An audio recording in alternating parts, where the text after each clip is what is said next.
ಕಿಡ್ನಿಯಲ್ಲಿ ಕಲ್ಲು ಯಾಕೆ ಆಗುತ್ತೆ ಗೊತ್ತಾ? ನೀವು ದಿನ ಮಾಡೋ ಈ ಒಂದು ತಪ್ಪು ನಿಮ್ಮ ಪ್ರಾಣಕ್ಕೆ ಕುತ್ತು ತರಬಹುದು. ಇವತ್ತಿನ 30 ಡೇಸ್ GK ಚಾಲೆಂಜ್ನಲ್ಲಿ ಇಂತಹ 15 ಶಾಕಿಂಗ್ ವಿಷಯಗಳನ್ನು ಹೇಳ್ತೀನಿ, ಮಿಸ್ ಮಾಡಬೇಡಿ. ಚರ್ಮದ ಅಲರ್ಜಿಗೆ ಯಾವ ಹಣ್ಣು ತುಂಬ ಒಳ್ಳೆಯದು? ನಿಮ್ಮ ಆಪ್ಷನ್ಸ್: ಎ ಬಾಳೆಹಣ್ಣು, ಬಿ ಸೇಬು, ಸಿ ಪಪ್ಪಾಯಿ, ಡಿ ಮಾವಿನ ಹಣ್ಣು.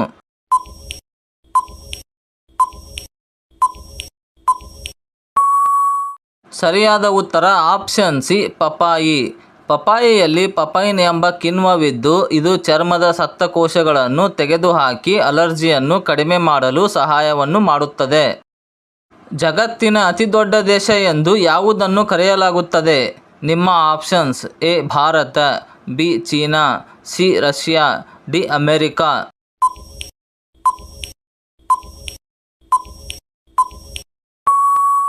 ಸರಿಯಾದ ಉತ್ತರ ಆಪ್ಷನ್ ಸಿ ರಷ್ಯಾ. ಭೌಗೋಳಿಕ ವಿಸ್ತೀರ್ಣದ ಆಧಾರದ ಮೇಲೆ ರಷ್ಯಾ ವಿಶ್ವದ ಅತಿದೊಡ್ಡ ದೇಶವಾಗಿದೆ. ಕೂದಲಿನ ವೇಗದ ಬೆಳವಣಿಗೆಗೆ ಯಾವುದರ ರಸವನ್ನು ಹಚ್ಚಬೇಕು? ನಿಮ್ಮ ಆಪ್ಷನ್ಸ್: ಎ ಈರುಳ್ಳಿ ರಸ, ಬಿ ಶುಂಠಿ ರಸ, ಸಿ ಬೆಳ್ಳುಳ್ಳಿ ರಸ, ಡಿ ಲಿಂಬೆ ರಸ.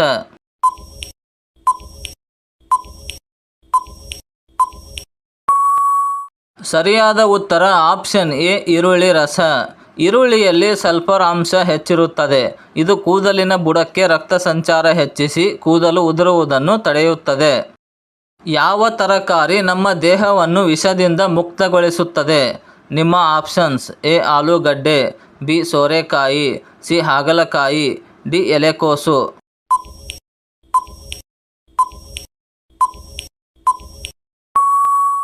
ಸರಿಯಾದ ಉತ್ತರ ಆಪ್ಷನ್ ಸಿ ಹಾಗಲಕಾಯಿ. ಹಾಗಲಕಾಯಿ ಕಹಿಯಾಗಿದ್ದರೂ ರಕ್ತವನ್ನು ಶುದ್ಧೀಕರಿಸುವಲ್ಲಿ ಮತ್ತು ಲಿವರ್ ಆರೋಗ್ಯ ಕಾಪಾಡುವಲ್ಲಿ ನಂಬರ್ 1 ಆಗಿದೆ. ಭಾರತದಲ್ಲಿ ಅತಿ ಹೆಚ್ಚು ಹತ್ತಿ ಬೆಳೆಯುವ ರಾಜ್ಯ ಯಾವುದು?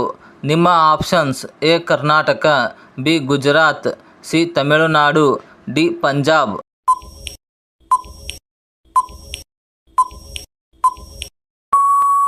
ಸರಿಯಾದ ಉತ್ತರ ಆಪ್ಷನ್ ಬಿ ಗುಜರಾತ್. ಇದು ದೇಶದ ಒಟ್ಟು ಹತ್ತಿ ಉತ್ಪಾದನೆಯಲ್ಲಿ ಸುಮಾರು 27% ಪಾಲು ಹೊಂದಿದೆ ಮತ್ತು ಕಾಟನ್ ಬೌಲ್ ಆಫ್ ಇಂಡಿಯಾ ಎಂದು ಕರೆಯಲ್ಪಡುತ್ತದೆ. ಸ್ನೇಹಿತರೆ, ಮುಂದಿನ ಪ್ರಶ್ನೆ ನಮ್ಮ ದೇಹಕ್ಕೆ ಸಂಬಂಧಿಸಿದ್ದು.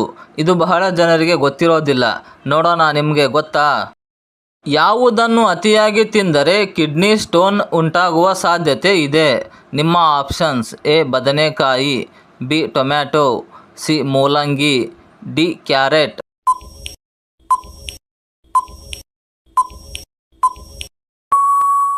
ಸರಿಯಾದ ಉತ್ತರ ಆಪ್ಷನ್ ಬಿ ಟೊಮ್ಯಾಟೊ. ಟೊಮ್ಯಾಟೊ ಬೀಜಗಳಲ್ಲಿ ಆಕ್ಸಲೈಟ್ ಅಂಶವಿರುತ್ತದೆ. ಇದು ಅತಿಯಾದರೆ ಕಿಡ್ನಿಯಲ್ಲಿ ಕಲ್ಲು ಉಂಟಾಗಬಹುದು. ಟೊಯೋಟಾ ಯಾವ ದೇಶದ ಕಂಪನಿಯಾಗಿದೆ? ನಿಮ್ಮ options: A Dakshina Korea, B China, C Japan, D Germany.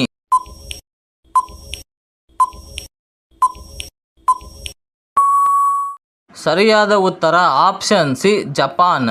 ಇದನ್ನು ಆಗಸ್ಟ್ 28, 1937ರಂದು ಕಿಚಿರೋ ಟೊಯೋಡಾ ಅವರು ಸ್ಥಾಪಿಸಿದರು. ಸೇಬು ಹಣ್ಣನ್ನು ಅತ್ಯಧಿಕವಾಗಿ ಬೆಳೆಯುವಂತಹ ದೇಶ ಯಾವುದು? ನಿಮ್ಮ options: A Bharat, B America, C China, D Italy.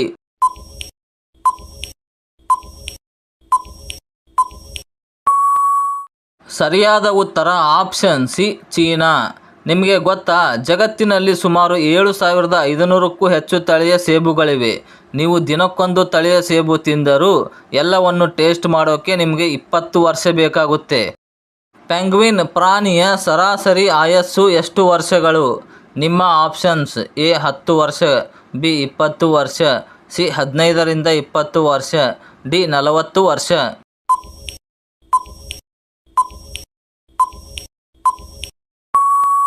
ಸರಿಯಾದ ಉತ್ತರ ಆಪ್ಷನ್ ಸಿ 15ರಿಂದ 20 ವರ್ಷ.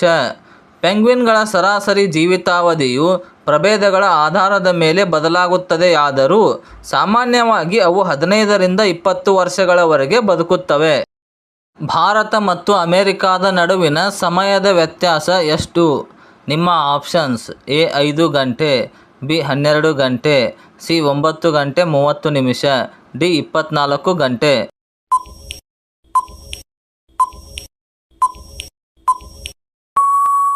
ಸರಿಯಾದ ಉತ್ತರ ಆಪ್ಷನ್ ಸಿ 9 ಗಂಟೆ 30 ನಿಮಿಷ. ಇದು ಋತುಗಳಿಗೆ ಅನುಗುಣವಾಗಿ ಸ್ವಲ್ಪ ಬದಲಾಗುತ್ತಿರುತ್ತದೆ. ಚೀನಾದ ರಾಷ್ಟ್ರೀಯ ಹಣ್ಣು ಯಾವುದು? ನಿಮ್ಮ ಆಪ್ಷನ್ಸ್: ಎ ಕಿವಿ ಹಣ್ಣು, B lychee, C strawberry, D dragon fruit.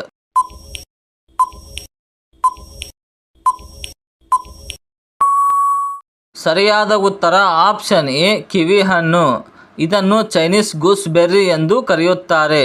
ಈ ಹಣ್ಣು ಮೂಲತಃ ಚೀನಾದ ಕಣಿವೆಗಳು ಮತ್ತು ಪರ್ವತಗಳಿಗೆ ಸ್ಥಳೀಯವಾಗಿದ್ದು, ಇದನ್ನು ಮಕಾಕ್ ಪೀಚ್ ಎಂದೂ ಕರೆಯಲಾಗುತ್ತಿತ್ತು. ವೇದವ್ಯಾಸರು ಮಹಾಭಾರತವನ್ನು ರಚಿಸಲು ಎಷ್ಟು ಸಮಯ ತೆಗೆದುಕೊಂಡಿದ್ದರು? ನಿಮ್ಮ ಆಪ್ಷನ್ಸ್: ಎ 1 ವರ್ಷ, ಬಿ 3 ವರ್ಷ, ಸಿ 5 ವರ್ಷ, ಡಿ 10 ವರ್ಷ.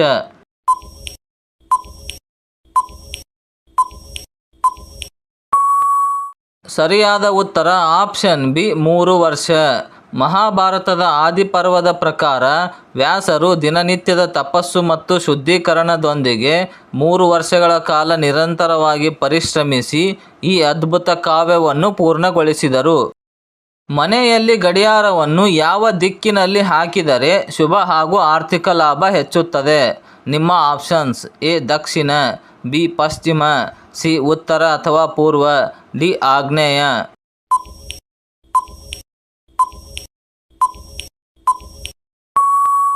ಸರಿಯಾದ ಉತ್ತರ ಆಪ್ಷನ್ ಸಿ ಉತ್ತರ ಅಥವಾ ಪೂರ್ವ.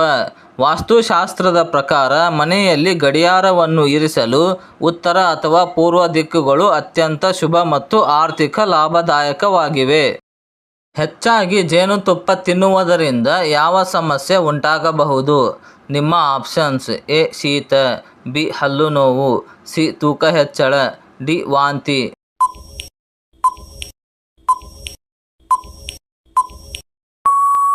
ಸರಿಯಾದ ಉತ್ತರ ಆಪ್ಷನ್ ಸಿ ತೂಕ ಹೆಚ್ಚಳ. ಜೇನುತುಪ್ಪದಲ್ಲಿ ಕ್ಯಾಲೋರಿಗಳು ಅಧಿಕವಾಗಿವೆ.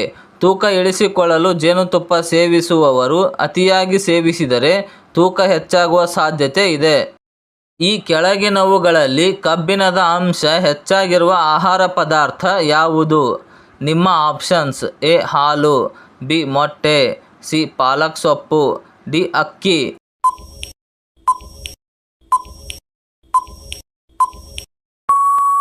ಸರಿಯಾದ ಉತ್ತರ ಆಪ್ಷನ್ ಸಿ ಪಾಲಕ್ ಸೊಪ್ಪು. ಪಾಲಕ್ ಸೊಪ್ಪು ಸಸ್ಯಾಹಾರಿಗಳಿಗೆ ಕಬ್ಬಿಣದ ಅತ್ಯುತ್ತಮ ಮೂಲವಾಗಿದೆ. ಸ್ನೇಹಿತರೆ, ಇಂದಿನ 15 ಪ್ರಶ್ನೆಗಳಲ್ಲಿ ನೀವು ಎಷ್ಟು ಸರಿಯಾದ ಉತ್ತರ ನೀಡಿದ್ದೀರಿ ಎಂದು ಕಮೆಂಟ್ನಲ್ಲಿ ತಿಳಿಸಿ. ಇವತ್ತಿನ ನಿಮಗಾಗಿ ಸವಾಲಿನ ಪ್ರಶ್ನೆ: ಕರ್ನಾಟಕದ ರಾಜಧಾನಿ ಬೆಂಗಳೂರನ್ನು ಸ್ಥಾಪಿಸಿದವರು ಯಾರು? ಉತ್ತರ ಗೊತ್ತಿದ್ರೆ ಕಮೆಂಟ್ ಮಾಡಿ. ವಿಡಿಯೋ ಇಷ್ಟವಾದರೆ ಲೈಕ್ ಮಾಡಿ, ಹೈಪ್ ಮಾಡಿ ಮತ್ತು ನಿಮ್ಮ ಸ್ನೇಹಿತರಿಗೂ ಶೇರ್ ಮಾಡಿ. ಮತ್ತೆ ಮುಂದಿನ ವಿಡಿಯೋದಲ್ಲಿ ಸಿಗೋಣ. ಧನ್ಯವಾದಗಳು.